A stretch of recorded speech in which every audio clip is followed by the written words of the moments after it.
Hey everyone, I'm so glad to see you tonight. Oh my goodness, it's been a week. I know some of you are on spring break. Some of you have had spring break. Some of you are still looking forward to spring break. That's me. Oh my goodness. Ours isn't for another week. It starts April 5th. So I'm excited for it. I'm going to go to Branson, one of my favorite places in the United States to go. I love live theater and I've missed it so much during the pandemic. And so in Branson, there are still shows open. They're doing a great job with social distancing. We actually went in October as well. And I think I did a live from the safari I went on the way. And we're going to stop at that safari again. So fun to drive through and feed camels and emu and ostrich and oh my gosh, the camels are fun. And the zebras, and oh yes, my favorite, the Z-Donk, that little cutie. So I can't wait to go see them again. But I'll have to wait another about week and a half till I get on the road. So if you're here with me, I would love it if you put a comment and put who you are. Facebook will not let me see who you are unless you gave permission to StreamYard. So it just says random comment, anonymous comment. So if you put your name when you comment, that is really helpful to me so I know who's here and I can welcome you and say, hey, hi, glad you're here. Yes, so that is fabulous. So I want to jump in pretty quick tonight with what I'm going to share because you all voted to see my favorite sources for progress monitoring probes. And I have a bunch, but I'm going to share my top 3 tonight. Let me make sure my screen share is working this time because last time it wasn't. Okay, I clicked that and I gotta click share. Why is it so complicated when I try to talk and do at the same time? Any of y'all have problems with that? Oh my goodness, I'm so much better when I'm teaching than when I'm doing this through StreamYard. I like StreamYard though because it's streaming live to my Facebook and my YouTube channel at the same time. So it saves me a little bit of work trying to have to cross post things. So progress monitoring probes, my absolute hands down favorite place to get progress monitoring probes is easycbm.com. easycbm.com. So put my banner on there. Let that scroll for you. This is my favorite progress monitoring probe place. I'm going to show you what it looks like. You come right in here and you see right away you have students. So you actually can add your students to it pretty easily. If you click that, you can have a group. So I have glyph, but you could have math. You could have math reading. You could have first period, second period, third period. You could have resource inclusion. You could just do that however you want and make little groups for them. I'm not going to go through all the detail because we certainly don't have time for that tonight, but I'm going to give you a quick overview of the things you'll be able to do if you check it out more on your own. So if I click on my glyph group, the only student I have is sample student that I set up for us. And that's all you do there. You can add a student by clicking plus. It can auto-generate the ID. I kind of leave that blank. I put the first, last name, the grade level. You can put or not put whatever you want. The only things you have to put are first name, last name, and grade level. So if you do intervention for gen ed and special education, you can mark that there, but no need to, whatever you want to do, like I said. So you can add students there, you can delete students there, and you can edit them by clicking that. And you're just editing that right there. So super easy to put your students in there.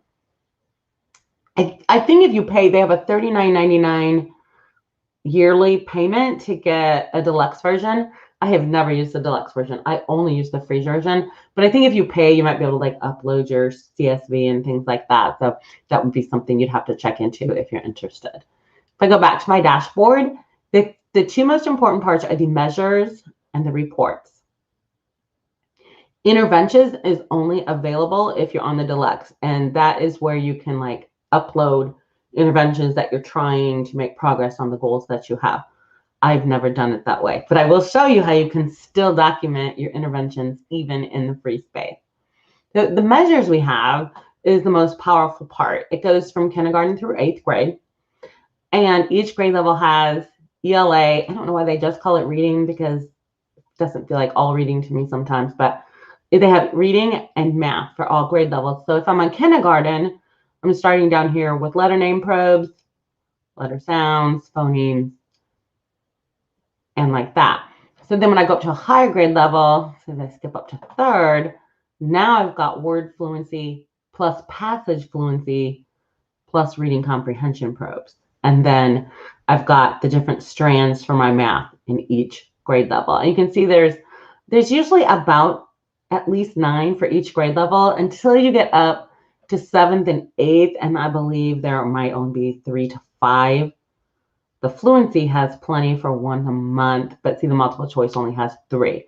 What I have done to combat that, because I've taught mostly junior high, is I will take the 7th grade ones and use them for first semester, and then use the 8th grade ones for second semester, so I can have at least 6 probes throughout the year.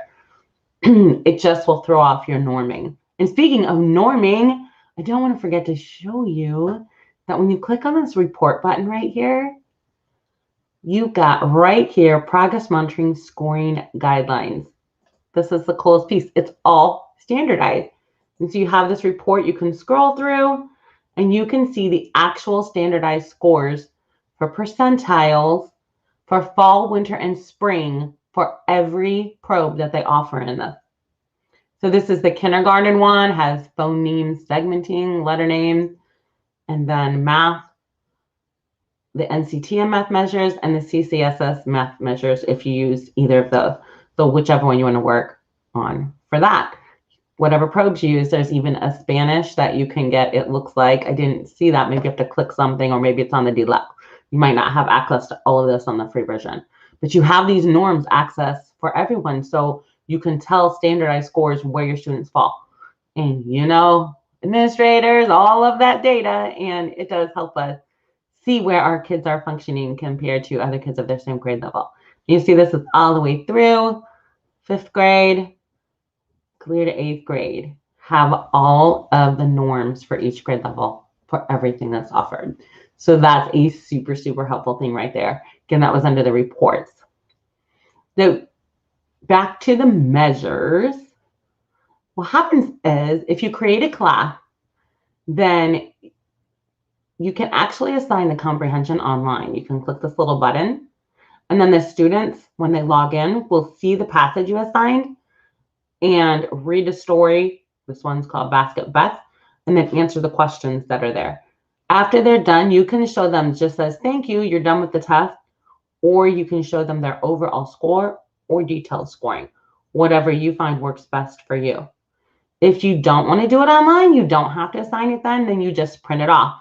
And when you click on this, you'll get a student copy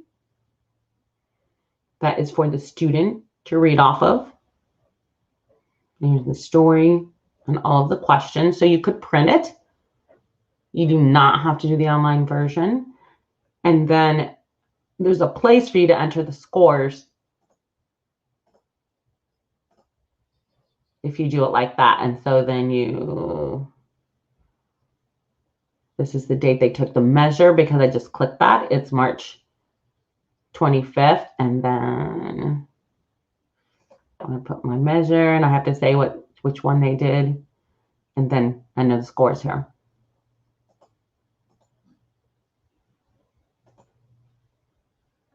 Why is it not popping up? There should be a place for me to enter the score, and there is not.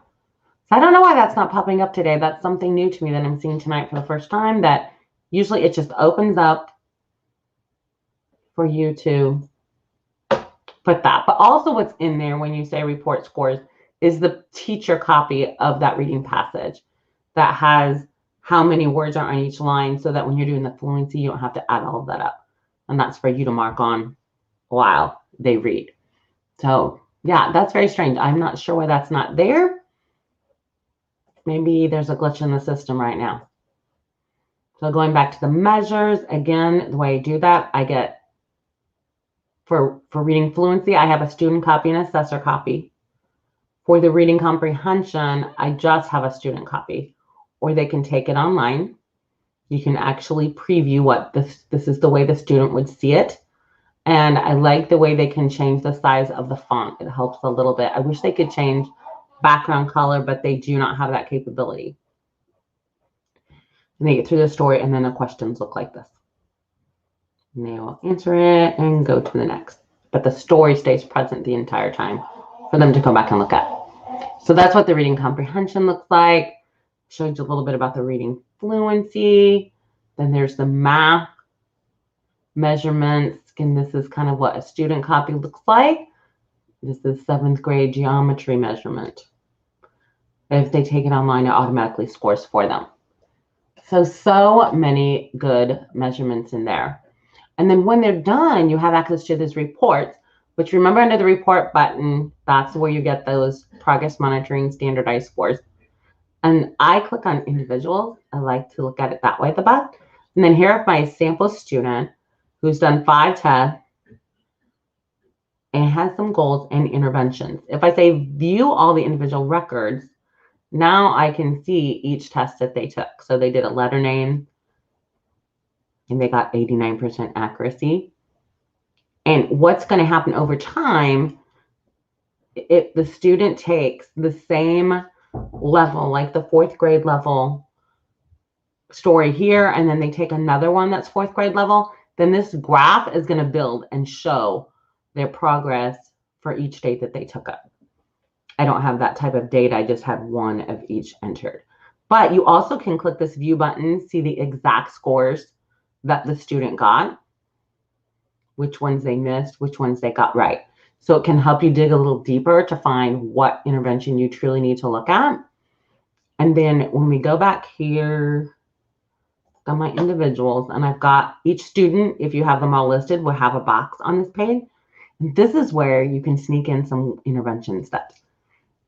So this goal for the student is to read 4th grade passages with 85 words per minute. That's the goal that was set in June of 2020. And if I go back, I can see what interventions I've done for the student. I can have a record of that. So in June 25th, we started 20 minutes, 2 times a week of read theory. And then we're going to test, and we can go back and see our test scores if they went up or down. And then we can make another intervention starting in July based on that. So now we're doing 2 times weekly small group to see if that has an effect on what's happening. So I love that you can put all of this in one place. And that's why I love EasyCVM.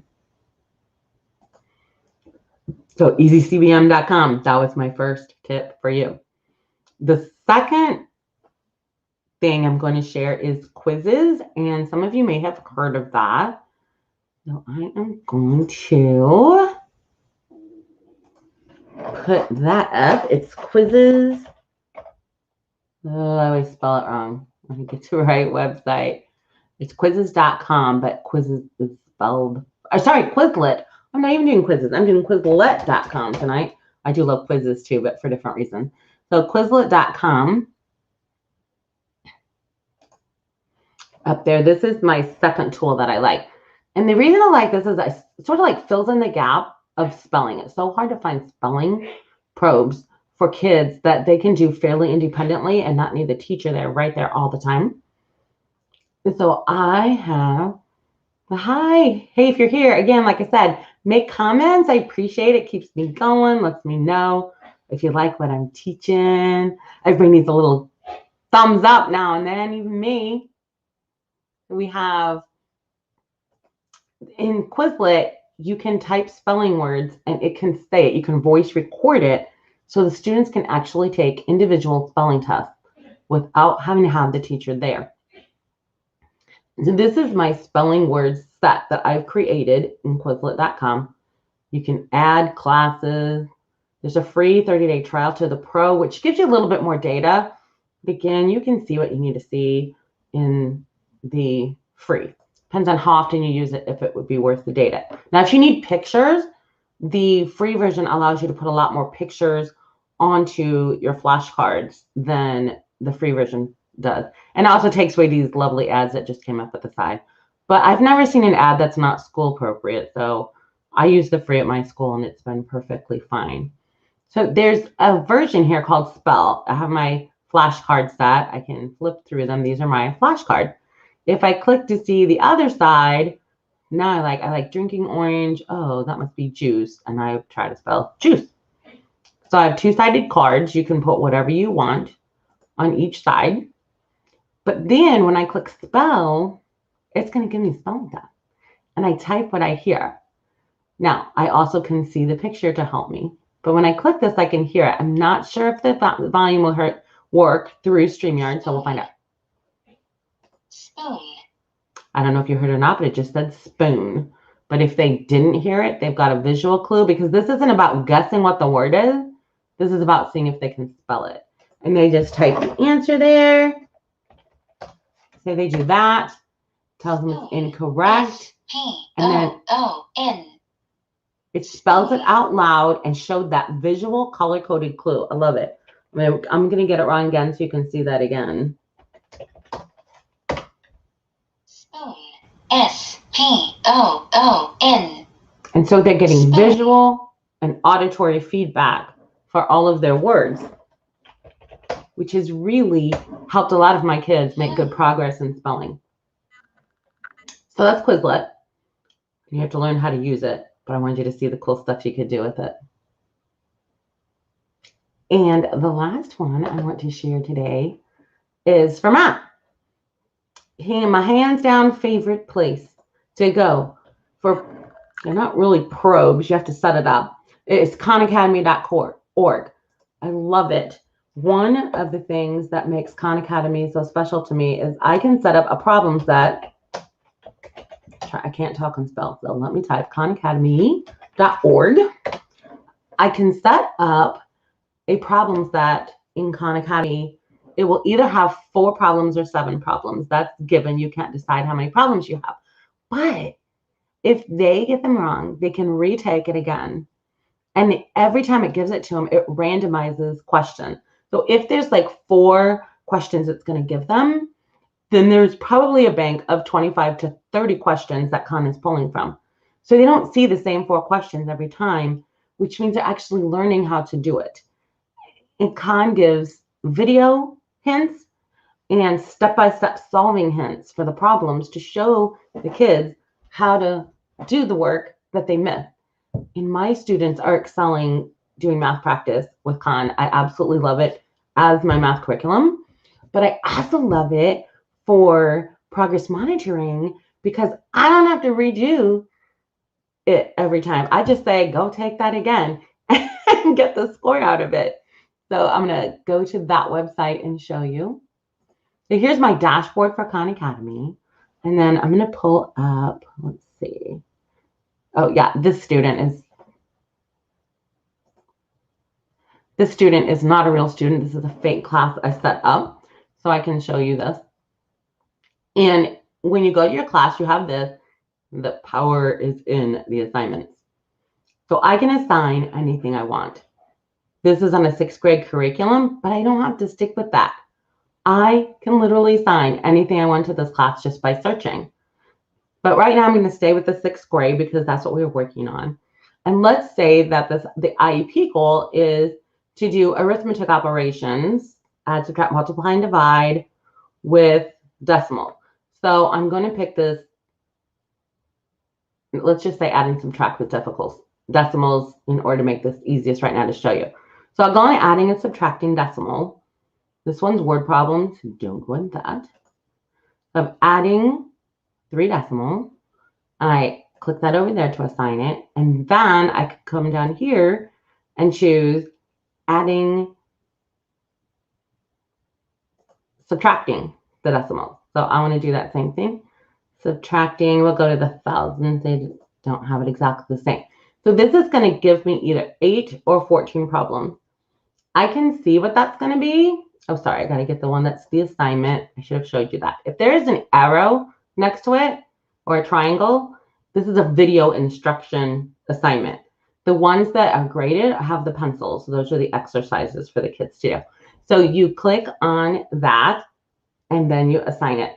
But before you do that, you can actually see what it's going to look like. So I'm going to click on this and it tells me students will do 7 of these. So they're going to get 7 of these random problems. So remember, I told you it's going to pull from this big bank of way more than 7 questions. And then when I click on this one, the adding decimal, they're going to do 7 of these 22 questions. So they're picking 7 out of 22. And so I have my student, I assign it to my students. I just click that assign button. I can choose a different question set for each student or same question for all students. You must choose different question set for each student. Otherwise, the same 7 questions will show up every time they take it.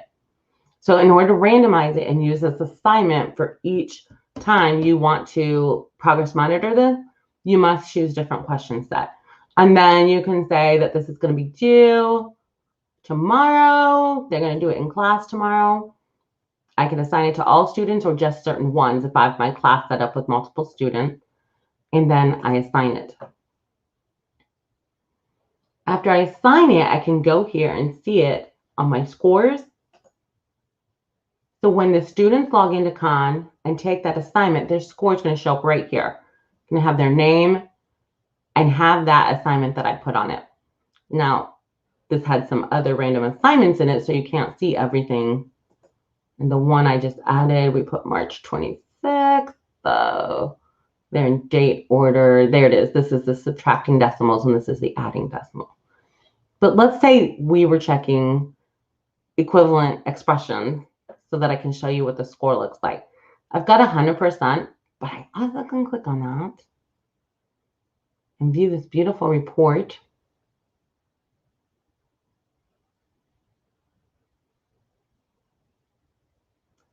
And it will show me the exact questions the student did and their scores. So I'm looking right over here at this made-up student. They did 2 attempts on this, and there were 7 questions in each attempt they did. And so this is first attempt, second attempt. If I want to see what's right, I can do like that. So I'm like, oh, they got it right on the first attempt, so that's great. This one, they get it wrong on the first attempt, right on the second attempt. So that if I'm going by my first attempt for my progress monitoring, I can count how many they got right on the first attempt. Now, when I'm doing progress monitoring, do it with a student. I don't let them do it at home or where they're not under the supervision of myself or an instructional assistant. So they just go through it once and we record that. I don't allow them to take it over. This particular assignment, a student took again because it was a classroom assignment for a grade, and I allow my students to retake it until they master it. Because you can see the problem was different. They missed it, they got it right, but it's a different problem. So they actually learned how to do the math. And that's what I love about Khan Academy. So I would love if you have questions about any of the tools I shared. I shared Khan Academy, I shared easycbm.com, and I shared Quizlet. If you have questions, I would love it if you put it in the comments. You can reach out to me in the Facebook group and ask questions about it. I'd love to share stuff about progress monitoring and how it can help you. So I hope you find a few good takeaway tips. So until next time, see you later. Bye.